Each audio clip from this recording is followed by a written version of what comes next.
ketika CPL itu diturunkan secara spesifik kepada mata kuliah, maka ini kita sebut dengan CPMK. Artinya, Bapak Ibu, CPL yang umum tadi, ini kita bisa turunkan kepada mata kuliah A, mata kuliah B, mata kuliah C, atau ke mata kuliah D. Nah, ketika di mata kuliah A, B, C, dan D, ini yang kita sebut dengan CPMK. Atau yang kita sebut dengan capaian pembelajaran yang dibebankan kepada mata kuliah. Atau dalam bahasa Inggrisnya disebut dengan Courses Learning Outcomes, atau yang kita sebut dengan CLO. Baik Bapak Ibu ya, kalau CPL dalam bahasa Inggrisnya disebut dengan PLO, atau kita sebut dengan Program Learning Outcomes. Ketika dia di mata kuliah, itu kita sebut dengan Courses Learning Outcomes, atau disingkat dengan CLO. Nah, itu baru Bapak Ibu capaian pembelajaran pada mata kuliah. Nanti akan diturunkan menjadi sub-sub bagiannya. Maka sub bagian itu kita sebut dengan sub CPMK, yang di dalam bahasa Inggrisnya disebut dengan Lesson Learning Outcomes, atau disingkat dengan LLO. Oke, jadi sekali lagi Bapak Ibu, CPL itu bersifat generik, bisa ditempatkan di berbagai mata kuliah. CPMK sudah dibebankan, CPL yang dibebankan kepada mata kuliah, dan kemudian dari CPMK itu dibagi lagi menjadi sub bagian yang akan kita ajarkan, itu yang kita sebut dengan sub CPMK. Oke. Nah, ini Bapak Ibu, sebagai contoh misalnya di mata kuliah metodologi penelitian, Bapak Ibu memiliki CPL yang nomor 6, PLO nomor 6, maka Bapak Ibu misalnya untuk CPL-nya itu mahasiswa memiliki kemampuan dalam desain penelitian pendidikan agama Islam dan bidang lain yang berhubungan dengan PAI, dapat memproses, menganalisis, dan menginterpretasi data baik menggunakan atau tidak menggunakan software. Ini CPL-nya Bapak Ibu. Nanti akan diturunkan kepada CPMK-nya. Nah, Bapak Ibu perhatikan di sini. Ada bagian-bagian yang tidak diturunkan kepada CPMK. Kenapa? Karena dia tidak bersentuhan langsung dengan mata kuliah metodologi penelitian. Maka untuk CPMK pada mata kuliah metodologi penelitian, yang CPL ini Bapak Ibu turunkan lagi menjadi mahasiswa memiliki kemampuan dalam desain penelitian agama Islam dan bidang lain yang berhubungan dengan PAI. Maka CPL yang bersifat generik turun kepada CPL yang dibebankan mata kuliah kita sebut dengan CPMK. Baik, kita lanjutkan. Nah, ini Bapak Ibu contoh yang paling gampang Bapak Ibu lihat. Misalnya yang kita katakan tadi. Misalnya Bapak Ibu, ini CPL-nya yang masih bersifat umum tadi. Jadi mahasiswa memiliki kemampuan dalam mendesain pendidikan agama Islam dan bidang lain yang berhubungan dengan PAI, dapat memproses, menganalisis, dan menginterpretasi data baik menggunakan atau tidak menggunakan software. Nah, kalau kita melihat yang seperti ini Bapak Ibu, ini bisa kita artikan bahwa CPL ini bisa dibebankan ke berbagai mata kuliah. Dalam hal ini, mata kuliah yang dibebankan CPL-nya ada mata kuliah metode penelitian, ada statistik, dan kemudian ada skripsi. Andaikan misalnya Bapak Ibu ada CPL yang dibebankan kepada mata kuliah metode penelitian, maka itu tidak semua CPL ini yang kita gunakan. Apa itu Bapak Ibu? Bapak Ibu ambil saja yang terkait dengan metode penelitian. Apa itu? Kalau metode penelitian sampai di mana nih batasannya? Oke, kalau kita lihat di sini Bapak Ibu, batasannya adalah dia tidak memproses, dia tidak menganalisis, dan tidak menginterpretasi data. Apa itu? Hanya mendesain saja. Maka narasi yang kita bangun di dalam CPMK ini tidak semuanya, tapi kita tulis cukup dengan menggunakan kata-kata mahasiswa memiliki kemampuan dalam mendesain pendidikan agama Islam dan bidang lain yang berhubungan dengan PAI. Artinya adalah untuk CPMK pada mata kuliah metode penelitian dia cukup mendesain penelitian pendidikan agama Islam. Dan kemudian ini di mata kuliah metode penelitian. Baik, kalau statistik apa Bapak Ibu CPMK-nya? Siapa yang bisa?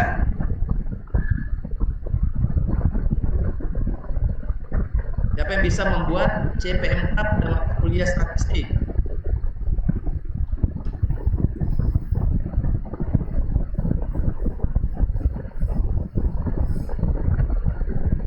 Halo? Siapa yang bisa? Kalau lihat dari sini. Ayo. Dicoba.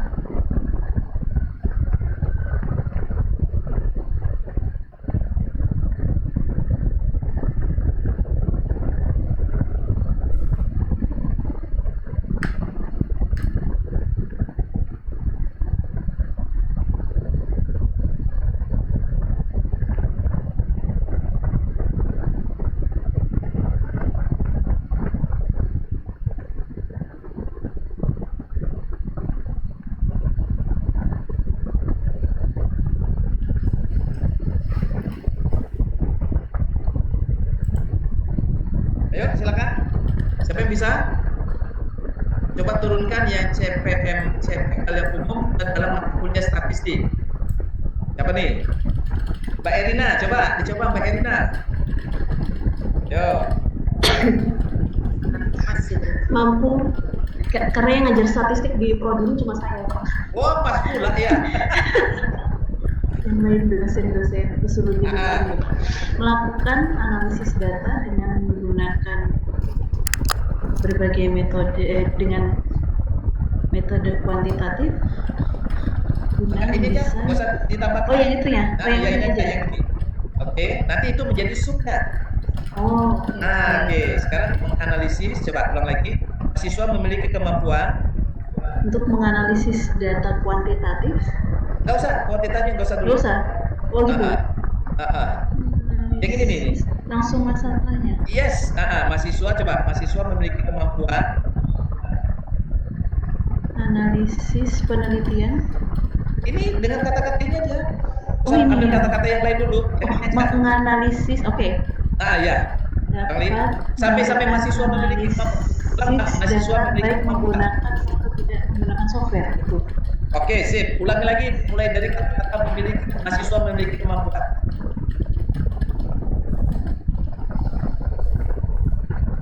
Mahasiswa memiliki kemampuan analisis data, baik menggunakan atau tidak menggunakan software.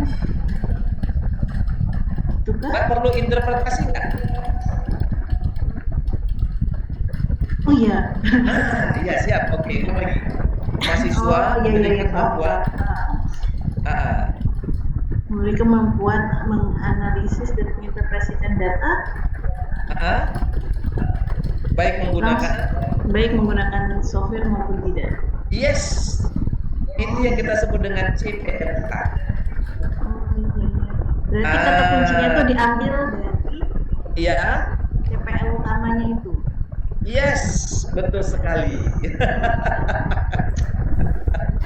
Oke, baik. Sekarang pertanyaannya, kalau coba sebutkan CPMK metode penelitian, siapa bisa?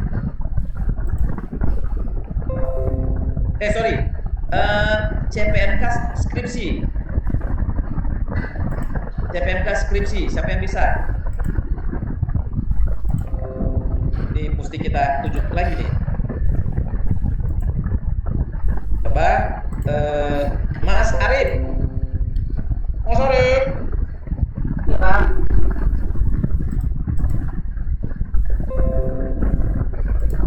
Mas Arif silakan. Halo Pak, iya Pak. Pada mata kuliah skripsi. Skripsi ilmu hadis ya Pak ya? Ya, enggak yang ini aja contoh ini. Mungkin seperti ini Pak. Mahasiswa memiliki kemampuan dalam mendesain penelitian hadis dan ilmu hadis, serta dapat memproses dan menganalisis data dengan baik menggunakan atau tidak menggunakan software. Yes, good, luar biasa. CPMK-nya Pak mahasiswa memiliki kemampuan dalam mendesain penelitian hadis dan ilmu hadis. Ya. Cara Terus. kemudian apa Pak yang terakhir Pak? Ya. Apakah cuma sampai di situ? Apakah kalau skripsi hanya mendesain saja? Menganalisis dan menginterpretasi. Yes, betul sekali. Coba dibuat kalimat lengkapnya. Mahasiswa memiliki kemampuan mendesain penelitian hadis dan ilmu hadis dan mampu menganalisis serta menginterpretasi dengan baik baik menggunakan software ataupun tidak menggunakan software. Yes, good, luar biasa. Terima kasih Bapak. Jadi Bapak Ibu sudah paham bagaimana menurunkan CPL ke CPMK. Ya, gimana Ibu Salma? Pak Basri itu tadi kan kalau CPL diturunkan ke satu CPMK saja Pak. Ya, betul. Kalau satu CPL itu ada di CPMK apa itu bagaimana Pak Basri? Sebentar. Saya ini mencari laptop dulu ya. Sebentar. Nanti dulu pertanyaannya ya. Ya. Oke.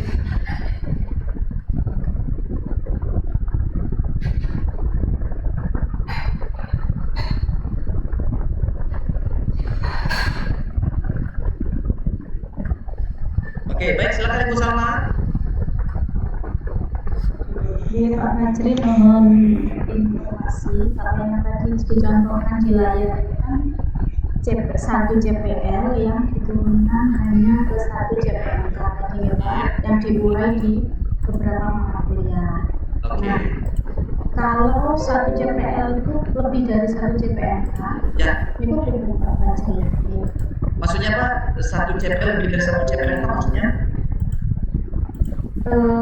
Atau maksudnya gini, lebih dari satu CPL. Satu CPL. Satu CPL itu melahirkan 2 atau 3 CPMK. Ya, betul sekali. Yang kita contohkan tadi, satu CPL itu bisa hadir pada 3 mata kuliah. Yang tadi contohnya ada di metode penelitian, ada di statistik. Maka satu CPL ini menghasilkan 3 CPMK yang hadir pada mata kuliah metode penelitian, kemudian statistik dan skripsi. Oke, itu yang kita katakan bahwa CPL itu bersifat generik dan dia bisa ditaruh di berbagai mata kuliah sesuai dengan kebutuhan dari CPL. Itu Ibu Salma yang dimaksud? Kalau satu CPL misalkan di satu mata kuliah itu diturunkan menjadi 2 CPMK. Boleh Di tadi. satu mata kuliah. Oh, di satu mata kuliah. Oke. Ya, di satu mata kuliah. Itu Di satu mata seperti apa Pak? sip. Nah, biasanya Ibu ada satu CPL, misalnya ada satu mata kuliah terdiri dari beberapa CPMK itu ya. Oke, maksudnya gitu ya. Oke. Pada pengetahuan Ibu itu cukup satu saja yang CPMK. Tapi nanti ada turunan, misalnya Ibu buat ada satu CPL pada ranah sikap atau pada ranah psikomotorik. Boleh begitu. Artinya adalah dalam satu mata kuliah itu terdiri dari beberapa CPMK. Satu misalnya CPMK pengetahuan, satu CPMK sikap, satu CPMK keterampilan. Di mana pada umumnya yang menjadi sub CPMK itu ada 2, yaitu pada ranah pengetahuan dan kemudian pada ranah keterampilan. Kalau sikap nanti ini boleh dititipkan ke mata kuliah, yang ini kita sebut dengan hidden kurikulum.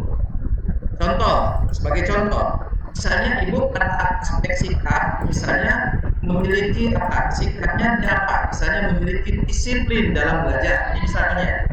Maka disiplin dalam belajar itu tidak menjadi bagian dari sub CPMK, tetapi itu dititipkan berkaitan kepada mata kuliahnya. Gitu Ibu ya.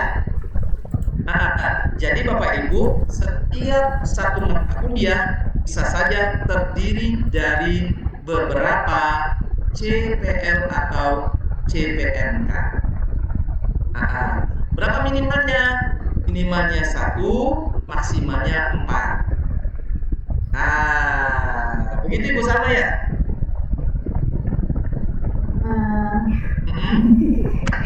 Jadi itu Pak, misal kalau tadi kan CPNK itu kan di beberapa mata kuliah tadi ya Pak.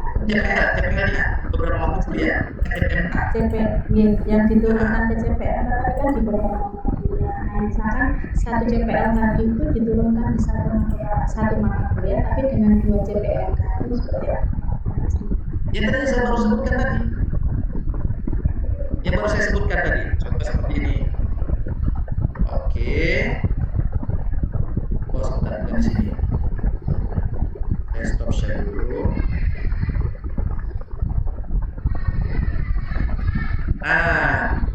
Ini kan nanti Ibu, misalnya ini ya. Ini kan cuma gini aja. Saya gini aja ya. Ini kan satu CPL Ibu. Ini kan baru satu CPL. Ya.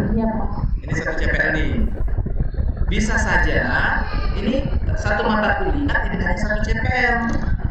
Ada CPL lain. Misalnya CPL ada nggak sini ya?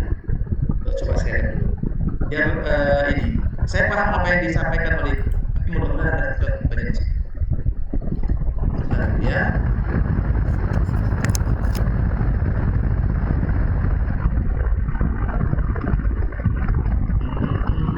Mudah-mudahan ada di sini.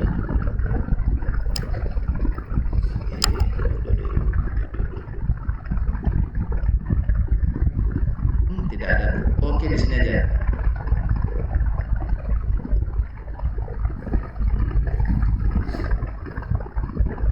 Ini aja. Nanti di ini aja. Mana kira-kira ya saya bisa menjelaskannya? Di sini aja lah kalau begitu. Di sini aja.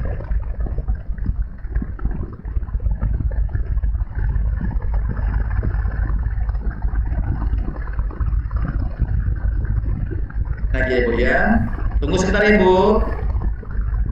Siap ya. Oke.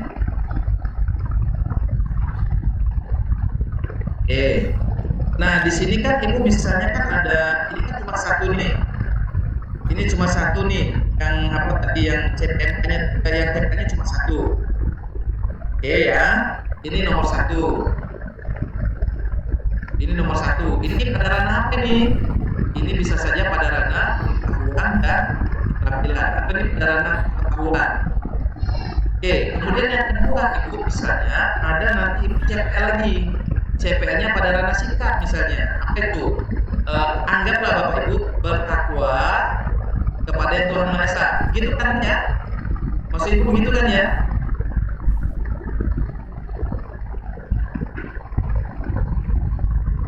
Ibu sama? Ya Pak Majri. Apa ini yang dimaksudkan?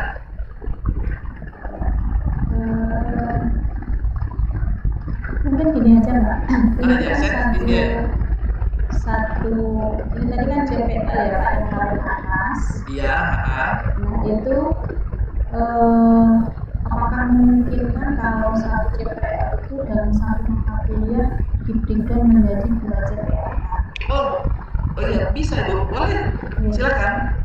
Terus untuk kalau memang bisa, pertanyaan selanjutnya adalah redaksinya prepare Pak dari CPL. Yes. Nah, kalau tadi kan lebih mudah ya Pak, tadi ke beberapa mata kuliah tadi kan menyesuaikan mata kuliahnya. Kalau di satu mata kuliah dibuat aja. Oke. Nah jadi ini misalnya Ibu kan ini ada nanti misalnya ada 2 CPL nih. CPL yang pertama ini satu nih pada wilayah pengetahuan yang nomor 1 yang mahasiswa memiliki kemampuan dalam berdesain. Kemudian yang kedua ini misal Ibu artinya adalah bertakwa kepada Tuhan Yang Maha Esa. Maka Ibu turunkan saja yang CPL ini, ya Bu, yang CPL yang nomor 1 misalnya di metode penelitian, Ibu sesuai dengan CPL-nya yang kita sebutkan tadi. Ini 1 CPL, 1 CPMK. CPMK yang kedua, Ibu tidak usah dipisah lagi. Kata-kata yang ini Ibu langsung caplokkan di sini. Langsung Ibu turunkan saja. Bertakwa kepada Tuhan Yang Maha Esa. Kalau artinya adalah pada bagian pertama Ibu dari CPL turun menjadi CPMK sesuai dengan keinginan pada mata kuliah itu. Oke. Pada CPL yang kedua bertakwa kepada Tuhan Yang Maha Esa, maka Ibu tidak usah dipisah-pisah lagi kalimatnya. Cukup langsung Ibu turunkan CPL ini menjadi CPMK. Maka CPMK-nya ada 2, yaitu pertama, mahasiswa memiliki kemampuan dalam mendesain pendidikan agama Islam dan bidang lain yang berhubungan dengan PAI sebagai CPMK yang pertama. CPMK yang kedua adalah bertakwa kepada Tuhan Yang Maha Esa. Nah, lalu Bapak Ibu turunnya nanti ke sub CPMK. Nah, sub CPMK itu yang hanya nanti Bapak Ibu turunkan kepada dari CPMK menjadi sub CPMK itu hanya cukup 1 saja. Nah, Pak, yang CPMK nomor 2 yang bertakwa kepada Tuhan Yang Maha Esa, Bapak Ibu tidak usah jadikan sub CPMK. Kemana Pak? Nanti dititipkan kepada mata kuliah sini, dititipkan kepada sub CPMK terkait dengan bertakwa kepada Tuhan Yang Maha Esa. Jadi tidak usah dijadikan sub CPMK, tetapi dia nanti dititipkan. Misalnya, mampu menjelaskan berbagai metode penelitian kualitatif dan kuantitatif. Ada nanti CPMK yang bertakwa kepada Tuhan Yang Maha Esa dititipkan kepada CPMK, sub CPMK mampu menjelaskan berbagai metode penelitian kualitatif dan kuantitatif. Jika tidak ada, maka ini tidak usah kita masukkan sebagai sub CPMK, sebagai bagian dari CPMK yang nomor 2. Yang mana yang ada mampu merumuskan ini yang nomor 2 ini. Oke. Oh, ini nggak ada di sini. Tapi ketiga-tiganya Bapak Ibu ada di sini. Nanti dia akan hadir pada sub CPMK yang lain. Yang mana misalnya? Nih, nanti saya jelaskan di sini. Oke, nanti dijelaskan di sini. Nah, ini dulu. Nah, misalnya nanti ini kan dari 1 sub CPMK Bapak Ibu nanti akan turun menjadi dari 1 CPMK akan turun menjadi beberapa sub CPMK di sub CPMK-nya. Oke. Ada dari 1 CPMK ini turun menjadi 1, 2, 3, 4, 5, ada 6, 7 sub CPMK. Nah, di sini Bapak Ibu misalnya mampu menjelaskan tentang pengetahuan, ilmu filsafat dan etika dan plagiasi dalam penelitian. Nah, ini kan bagian dari sikap. Ini bagian dari sikap, maka inilah nanti yang kita bisa titip CPMK yang bertakwa kepada Tuhan Yang Maha Esa. Dititipkan saja Ibu sebagai dia bagian dari sikap, tetapi bukan bagian dari sub CPMK. Oke? Gimana Ibu lihat? Ibu Salma? Sip. Terima kasih Pak Fajri. Sama-sama. Oke. Ikut Pak Fajri sip gitu. Sip. Oke. Baik. Oke. Nah, lalu Bapak Ibu tolong perhatikan nih. Ya, tolong perhatikan ini yang sering kali agak sedikit teman-teman mesti sempurnakan. Bapak Ibu nanti ketika menyusun sub CPMK, jangan sampai nanti mentang-mentang 14 kali pertemuan, ya, 14 kali pertemuan, lalu Ibu membuat sub CPMK-nya 14. Jangan Bapak Ibu ya. Kenapa? Karena 14 inilah sebenarnya yang bisa Bapak Ibu susun apakah setiap sub CPMK ini diajarkan dalam 1 minggu atau 2 minggu pertemuan atau bahkan 3 minggu pertemuan. Bayangkan Bapak Ibu jika Bapak Ibu memiliki 14 sub CPMK, lalu ini nanti akan menjadi berapa pertemuan? Bisa lebih dari 14 pertemuan. Nah, kalau nanti Bapak Ibu merancang ini 14 kali pertemuan, maka setidaknya sub CPMK-nya di bawah dari 14 pertemuan. Dicontohkan di sini, ini menjelma menjadi 7 sub CPMK, di mana nanti sub CPMK pertama diajarkan minggu 1 dan 2, sub CPMK ini diajarkan 3, 4, dan 5, ini sub CPMK 3 diajarkan pada minggu 6, 7, dan ini diajarkan pada 9. Jika dihitung Bapak Ibu dari 7 sub CPMK, kemudian hadirlah dia menjadi 14 kali pertemuan di luar UTS dan UAS. Pak, mohon maaf Pak, mau bertanya Pak. Ya, silakan. Itu tadi kan secara umum gambaran dari yang Bapak jelaskan adalah yang minggu pertama, kedua itu tentang pengetahuan ilmu, filsafat, etika, plagiasi, dan penelitian itu diajarkan di minggu pertama, kedua. Misalkan kita breakdown Pak, artinya kita klasifikasi. Yang minggu pertama mampu menjelaskan tentang pengetahuan ilmu dan filsafat, sementara etika dan plagiasi dan penelitian itu nanti akan diajarkan kita CPMK yang kedua aja begitu Pak. Jadi langsung minggu kedua langsung gitu. Oke, nah yang tahu cara mengaturnya itu dosen masing-masing. Oh gitu Pak ya. Iya, ini hanya sebagai contoh. Oh itu contoh saja ya. Iya. Baik Pak. Ini hanya sebagai contoh. Nanti ketika kembali kepada Bapak Ibu lah yang tahu keluasan dan kedalaman materi perkuliahan. Oh baik. Iya. Baik Pak. Tapi intinya adalah sub CPMK-nya jangan 14. Itu di bawah 14. Iya. Tadi contohnya kan 7. Iya. Nah dari 7 itu nanti akan menjadi 14 kali pertemuan. Baik. Nah, Bapak Ibu bisa bayangkan kalau seandainya 14 kali pertemuan dan 14 kali sub CPMK, lalu 14 sub CPMK itu menjadi berapa pertemuan? Bisa dipastikan akan lebih dari 14 kali pertemuan. Paham Bapak Ibu? Baik Pak, terima kasih Pak. Sip, luar biasa. Oke, kita lanjutkan. Ini enak, jadi kalau seandainya sudah punya ini Bapak Ibu sudah punya pengetahuan ini. Jadi tinggal kita memperkaya saja. Oke. Selanjutnya Bapak Ibu, ini cara kita menyusun dari CPMK dan sub CPMK. Waktunya 3 menit lagi ya? Allahu Akbar. Nah Bapak Ibu, cara menyusun CPMK dan sub CPMK ada verb, ada noun, ada adverb. Bapak Ibu perhatikan ya, ada verb, ada noun, ada adverb. Nah, jadi ada kata kerja, ada materinya sebagai verbnya, nounnya, dan konteksnya sebagai adverb.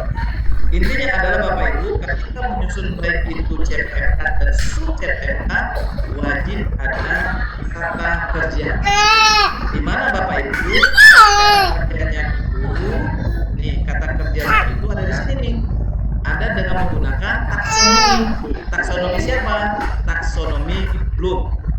Di mana taksonomi Bloom ini ada 3, yaitu kognitif, afektif, dan psikomotorik. Di mana taksonomi Bloom ini Bapak Ibu diperbaharui oleh Anderson dan Hartwell. Nah, ini Bapak Ibu kata kerja inilah yang Bapak Ibu gunakan. Nah, yang Bapak Ibu gunakan di dalam menyusun baik itu CPMK maupun sub CPMK. Misalnya pada C1 nih, pada bidang pengetahuan atau disebut dengan knowledge, yang artinya adalah hanya sebagai recall or remember facts without necessarily understanding them. Jadi hanya sebagai memanggil kembali pengetahuan atau mengingat. Bapak Ibu misalnya, udahlah, sub CPMK ini hasil belajarnya pada level C1 saja. Misalnya, maka Bapak Ibu tinggal pilih nih kata kerja di sini. Misalnya apa? Arrange, collect, divine, describe, duplicate, enumerate, examine, find, dan lain sebagainya. Misalnya Bapak Ibu C1 ini hanya memiliki kemampuan mendefinisikan kata, maka Bapak Ibu pilih kata-katanya define. Lalu Bapak Ibu mahasiswa memiliki kemampuan mendefinisikan istilah ilmu hadis atau tasawuf dan atau lainnya sesuai dengan mata kuliah yang ada di Bapak Ibu masing-masing. Nah, maka Bapak Ibu di dalam istilah pendidikan C1, C2 dan C3 ini istilahnya adalah LOTS atau LOT. Kemudian C4, C5 dan C6 ini HOT. Apa itu LOT? Lower Order Thinking Skill. Kalau HOT ini Higher Order Thinking Skill. Akhirnya Bapak Ibu yang Bapak Ibu susun CPL dan CPMK tadi itu sudah mengarah kepada HOT semua di dalam pengetahuan. Maka Bapak Ibu saya lihat tadi ada Bapak Ibu menulis CPL-nya memiliki kemampuan menganalisis. Nah, itu Bapak Ibu ya, itu sudah HOT semua. Tetapi Bapak Ibu yang perlu kita katakan bahwa jadi jangan sampai Bapak Ibu nanti sudah HOT, sudah mahasiswanya sudah pada level C4, tetapi ketika menyusun CPMK-nya justru turun Bapak Ibu. Ini yang perlu diperhatikan. Oke. Jadi kata misalnya di analisis Bu, maka Bapak Ibu tinggal pilih nih katanya. Analyze, appraise, arrange, breakdown, calculate, dan lain sebagainya. Nah, ini ada kata-kata ini Bapak Ibu. Apa ini? Ini kata-kata yang sering Bapak Ibu. Apa ini? Kelihatan Bapak Ibu? Menjelaskan. Apa kata kerjanya? Explain. Apa bahasa Indonesianya? Menjelaskan. Yes. Berarti menjelaskan itu masuk kepada level C berapa? C2. Yes. Sekali. Jadi Bapak Ibu, ketika Bapak Ibu membuka mahasiswa memiliki kemampuan menjelaskan, itu pada prinsipnya itu level belajarnya cuma C2. Dan itu masuk kategori kepada lower order thinking skill. Seperti itu. Oke? Ya Pak. Kita lanjutkan. Gak apa-apa lebih-lebih dikit maksudnya Bu ya? Bapak Majrin. Ya, oke, baik. Sekarang kita masuk kepada ini yang taksonominya yang kognitif. Nanti Ibu baca bisa di sini. Ini yang afektif, seperti ini. Tapi untuk afektif tidak ada istilah yang lock dan hot, tidak ada. Kemudian yang psikomotorik sama, mulai dari ke-1 sampai ke-5, tetapi tidak ada istilah yang hot dan lock dan hot. Jadi Bapak Ibu, lock dan hot itu hanya ada domain kognitif saja. Sekali lagi, lock dan hot itu hanya ada domain kognitif saja atau domain pengetahuan. Afektif atau domain sikap dan domain keterampilan itu kita mengenal istilah yang disebut dengan lot dan hot. Oke, kita lanjutkan Bapak Ibu. Nah ini contoh cara membuat menulis CPMK dan sub CPMK. Pertama, berorientasi kepada mahasiswa bukan kepada dosen atau mata kuliah. Kemudian yang kedua, berorientasi kepada hasil belajar bukan kepada proses belajar. Ketiga, dapat didemonstrasikan oleh mahasiswa pada akhir pembelajaran, dapat diobservasi dan dapat diukur. Kalau bahasa Indonesia, observable and measurable. Jadi dapat diobservasi dan dapat diukur. Contoh, sub CPMK Bapak Ibu yang Bapak Ibu susun seperti ini misalnya. Pesan mengajarkan tentang penyusunan proposal penelitian. Ini kalau bahasanya kita sebut dengan metode, itu bukan sub CPMK. Kenapa?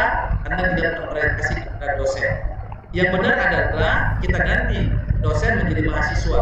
Jadi mahasiswa mampu menyusun proposal penelitian. Itu baru benar.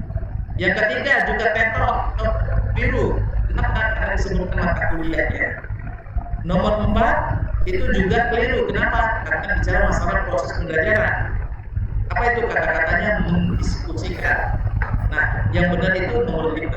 Itu siswa mampu menganalisis perubahan sistem perpajakan berdasarkan analisa krisis moneter. Bapak Ibu perhatikan, pada bagian ini pasti dia memiliki kata kerja.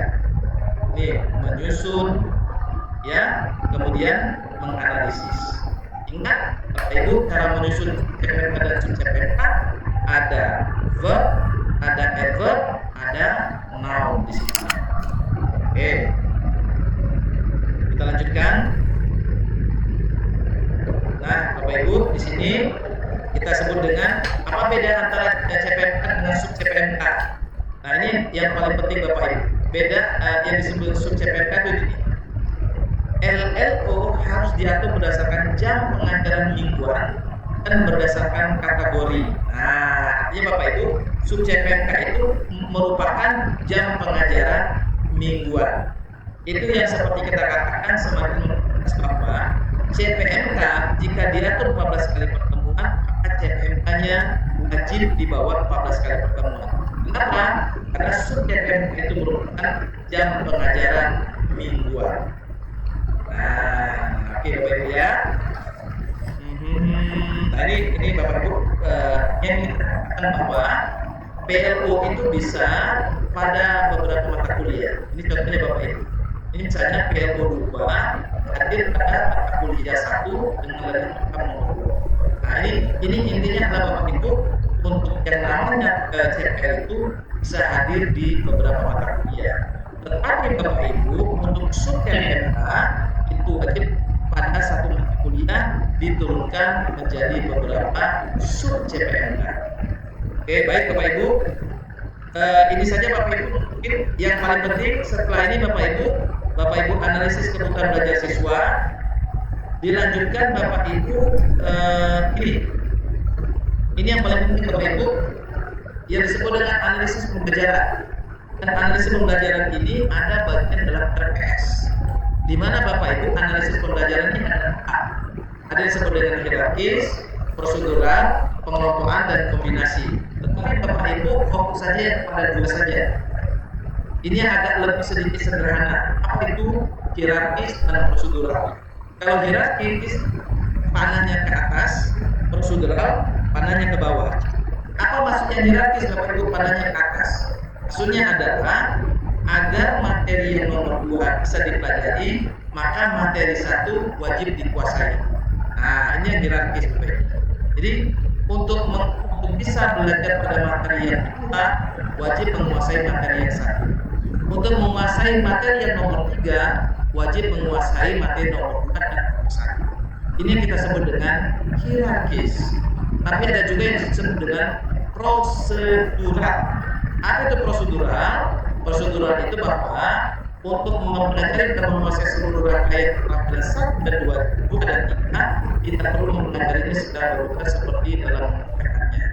Artinya Bapak Ibu, untuk bisa menguasai nomor 3, ini tidak perlu untuk menguasai nomor 2 dan nomor 1, atau misalnya untuk menguasai bahan nomor 2, tidak perlu menguasai bahan nomor 1. Nah, ini Bapak Ibu yang disebut dengan hierarkis dan prosedural. Ini Bapak Ibu kita jelaskan yang 2 ini saja. Kenapa ini saja rumit maksudnya, apalagi yang nomor C dan D. Seperti apa contohnya? Contohnya Bapak Ibu.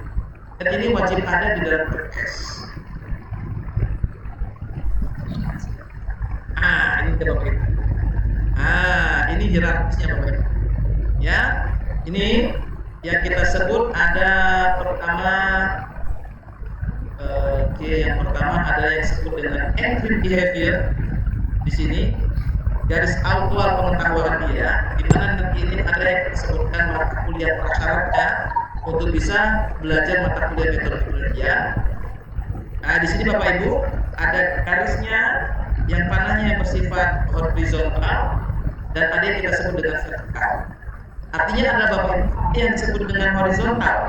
Artinya adalah untuk menguasai sub CPMK nomor 2 tidak perlu secara berurutan untuk menguasai sub CPMK 1. Tapi ini Bapak Ibu, ini ada yang disebut dengan vertikal. Apa maksudnya? Untuk menguasai sub CPMK 3 wajib untuk menguasai sub CPMK 2. Nah, ini Bapak Ibu yang disebut dengan analisis pembelajaran. Oke? Paham Bapak Ibu?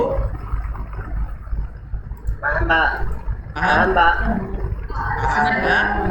Nah, oh iya iya, nggak apa-apa Bapak Ibu, Insya Allah. Jadi jangan sampai ada satu jawaban yang membuat saya agak ngeri Bapak Ibu. Apa itu? Paham nggak? Langsung dijawab. Wallahu a'lam bishawab. Gitu. Oke. Nah, baik Bapak Ibu, untuk materi-materi berikutnya, Bapak Ibu silakan pelajari sendiri Insya Allah bisa. Ini misalnya nanti saya coba pilih-pilih karena waktunya yang kita mengizinkan kita bisa bercengkrama lebih luas. Oke, nanti Bapak Ibu dalami lagi terkait dengan indikator penilaian. Nanti Bapak Ibu nanti akan ketemu dengan saya lagi bagaimana cara membuat kriteria penilaian, indikator dan kriteria penilaian. Nah ini Bapak Ibu nanti akan ketemu dengan saya bagaimana bentuknya instrumen penilaian. Nah, ini seperti ini akan belajar lebih dalam lagi. Kemudian tentu metode pembelajaran ini akan lebih dalam lagi. Bapak Ibu bisa baca. Nah seperti ini. Baik, terima kasih Bapak Ibu semuanya. Satu atau dua pertanyaan lagi silakan untuk mengakhiri sesi kita yang pertama ini, silakan. Cukup? Tidak ada pertanyaan, berarti sudah paham semua Bapak Ibunya? Cukup ya, baik. Oke, ini ada dua kemungkinan. Katanya ini ada dua kemungkinan. Satu tercerahkan, atau yang memiliki kemungkinan yang kedua Y. Mudah-mudahan ini kemungkinan yang pertama, tidak masuk kemungkinan yang kedua Y. Ya, oke. Kita tepuk tangan buat semua Bapak Ibu. Terima kasih. Mohon maaf ada kekeliruan dan kami kembalikan kepada Mas Hadi. Silakan Mas Hadi.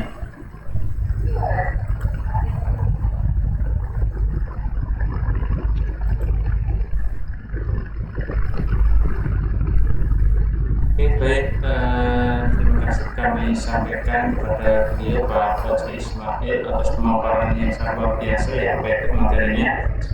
Bapak Ibu yang kami hormati, sesuai pada arahan pelatihan yang mana setelah ini Bapak Ibu akan istirahat ya sampai dengan pukul 13.00. Nanti kita kembali di ruang Zoom sesuai dengan jadwal dan random Bapak Ibu, yaitu pukul 13.00 dengan melanjutkan materi terkait penyusunan rencana pembelajaran semester dan praktik penyusunan dan review RPS berbasis OBE Bapak Ibu.